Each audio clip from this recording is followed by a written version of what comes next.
ఆగు బ్రో, ఆవిడికి ఆంటీ అని పిలిస్తే చాలా ఇష్టం. అవునా? పులకరించిపోద్ది. ఈ మాత్రం ఇన్ఫో చాలు. ఆంటీ ఆంటీ అని ఉక్కిరి బిక్కిరి చేసిస్తా. కుమ్మే ఆంటీ అను, పెద్ద ఆంటీని కూడా పలకరించండి. వచ్చేసా. ఇల్లు కూలింగ్ గ్లాస్ లాగా కూల్ గా ఉంది. ఎన్ని మటర్లు చేసా అమ్మా ఇంత ఇల్లు కట్టడానికి? అదేనండి, మీరెంత కష్టపడి ఇల్లు కట్టారా అని మా అత్తయ్య గారు అంటున్నారు. Hello aunty. Hello aunty.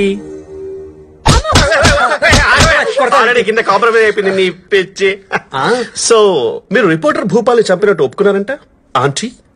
Very happy aunty.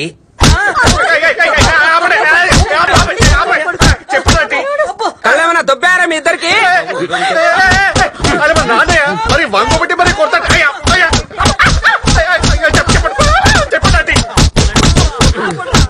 Uncle సంఘానికి అధ్యక్షుల్లో ఉన్నావు, మా మేడం పట్టుకుని అంటే అంటావరా నువ్వు?